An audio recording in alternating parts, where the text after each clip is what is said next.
choosing happiness really is a choice. I heard that earlier today, and when I heard the explanation as to why, I was in awe. We have a lot of rules for how we feel certain ways. Like, we have a lot of rules that need to be met in order for us to feel a certain way. This holds true for happiness, for fear, for anger, for excitement, joy, love, ecstasy, all of it, right? We have rules for each of them. Now, granted, we definitely want to feel more of certain emotions than others, right? You definitely, at least logically, say that you want to feel more love and more happiness and more joy and more excitement. I feel like most people would. But chances are, if you're like most people, well, two things. You either have one or two emotions you tend to lean towards the most, and there's conditions that need to be met. And if you're not feeling a certain way, it's because some rule got broken or some condition isn't met. So in this book that I'm listening to, they talk about how it's so important to choose happiness. Just choose to be happy. And I could already hear what you're thinking or what you're saying, because I was saying something similar, which was, well, what if this happened? Or what if I heard someone say that to me? Or what if whatever, right? I was coming up with some random what ifs, just curious as to what this author was going to talk about. The author is Michael Singer, right? I don't think I said it before. I said it in a previous episode. I'm listening to The Untethered Soul. I had to really think about that for a second. Because sometimes I just like turn it on without thinking about what I'm listening to. Anyways, we'll get right into it. I love the way that Sir Singer, Mr. Singer, talks about how the only way to like really not feel happiness, if you've genuinely chosen to be happy, is if you attached some condition to it, some worldly condition. So people might say, oh, I would love to feel happy, but I just got broken up with. So basically what you're saying is you can only be happy if you aren't broken up with. In the book, it's encouraged that you learn to choose happiness always. Meaning you take away those conditions. You take away conditions like, I need to have this, I need to have these people in my life, and I need to have these hobbies, and I need to do these things and eat in this way. You take away all of that, and you just make the choice in every single moment. I'm going to be happy. I know I'm not doing justice on this topic of conversation, because I'm just now learning it. So I'm just now internalizing it. Even though there's a part of me that practices this already, which is practicing unconditional happiness. No matter what happens, no matter what's going on, choose happiness.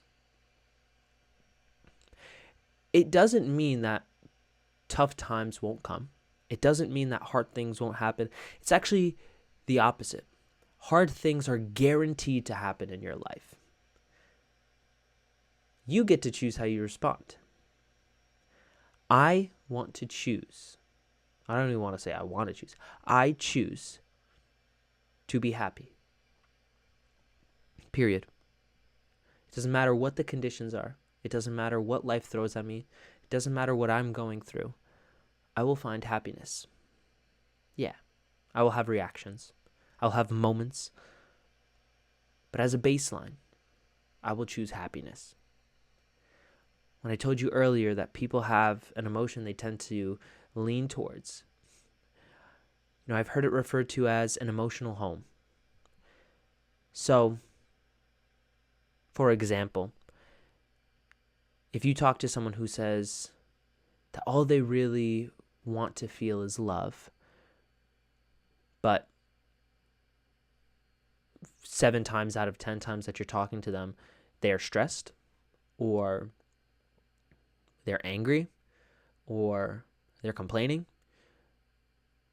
then in all honesty, that's what they want to feel more. How you feel in 99 out of 100 times of the day is your choice.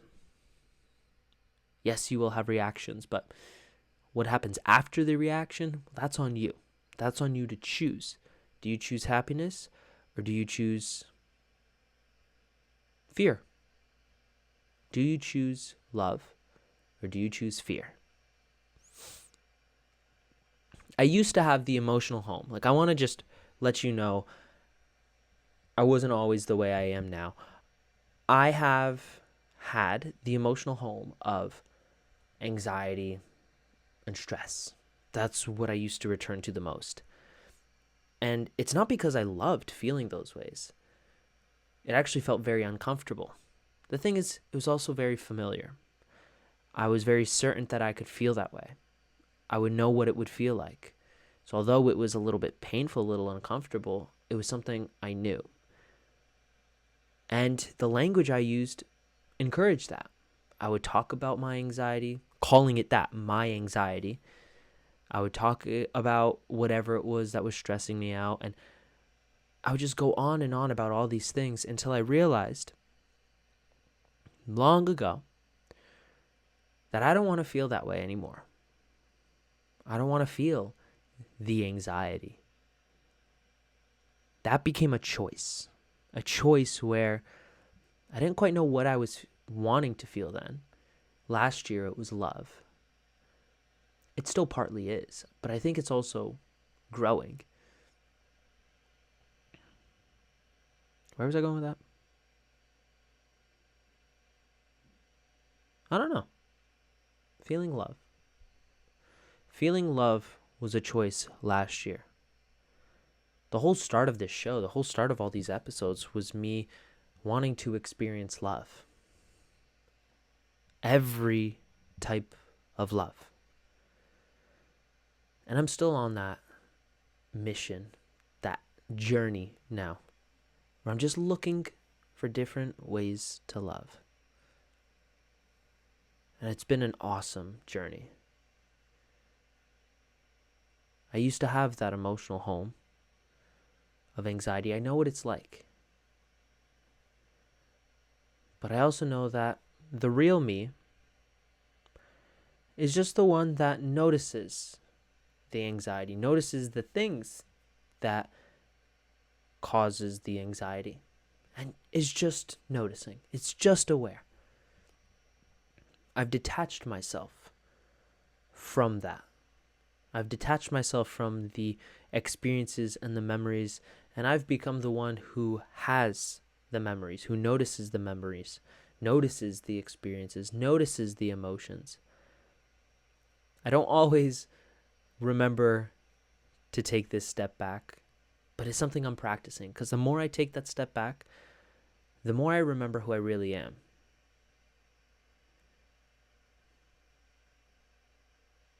Choose happiness. That's all I want for you.